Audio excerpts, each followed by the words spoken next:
chào tất cả các bạn. Đây là máy CNC trung tâm gia công gỗ, hay người ta còn gọi là máy CNC đa hành trình. Nó thực hiện rất là nhiều công đoạn, như công đoạn cắt gỗ. Với máy CNC thì độ cắt gỗ sẽ cho ra sự chính xác rất là cao. Với cả thời điểm hiện tại thì máy CNC có được gọi là công nghệ mà gia công gỗ đã tiên tiến nhất hiện nay. Chuẩn quốc Quảng Nam chuyên gia công nội thất tủ bếp bằng 100% bằng máy CNC. Để có thể hiểu hơn về công nghệ gia công bằng máy CNC.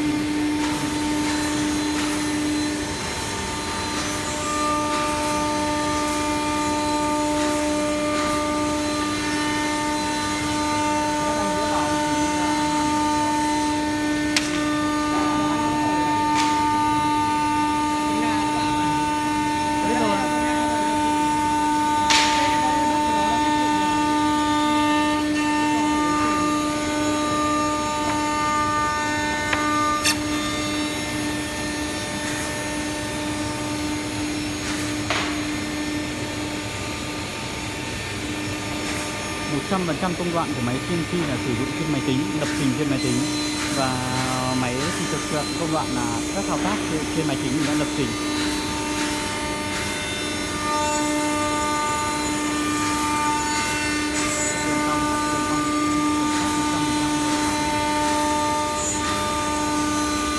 Máy CNC có trung tâm này có rất là nhiều công đoạn, có rất là nhiều kỹ thuật khác nhau. Như tôi đang nói với các bạn, đây là một con máy CNC người ta gọi là một đầu cắt và thay dao tự động, là có 12 dao.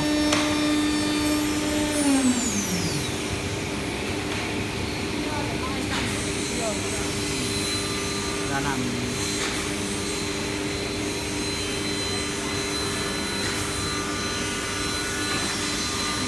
một đợt thử.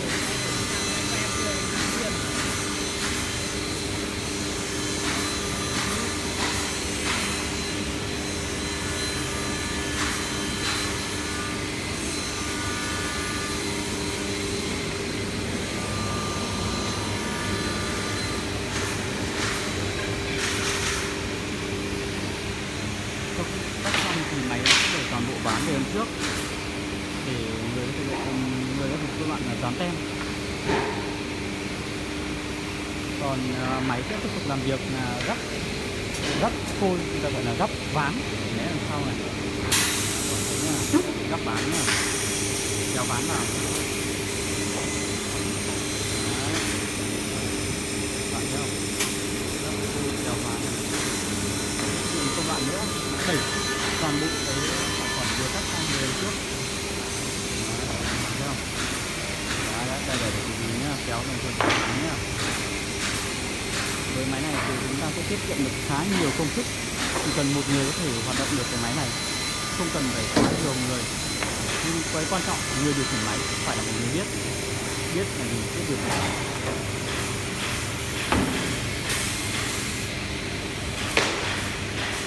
Máy sẽ nhả phôi ra nhá. Đấy, chính vì khi mình nhả phôi nó sẽ chưa bằng phẳng, nó sẽ dùng cái đẩy.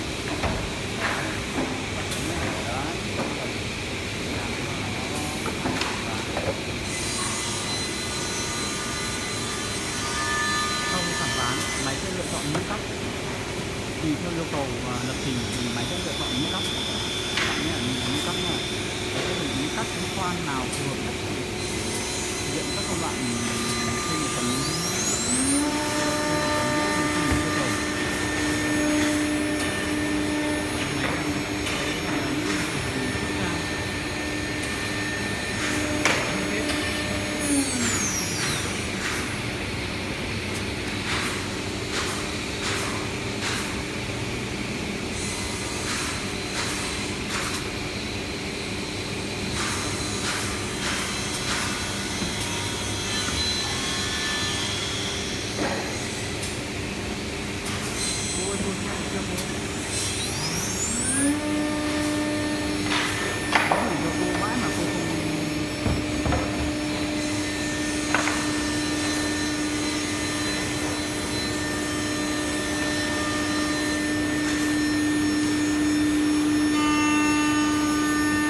máy CNC chúng ta sẽ tiết kiệm được một số công đoạn nhất định và tiết kiệm được một số ván nhất định.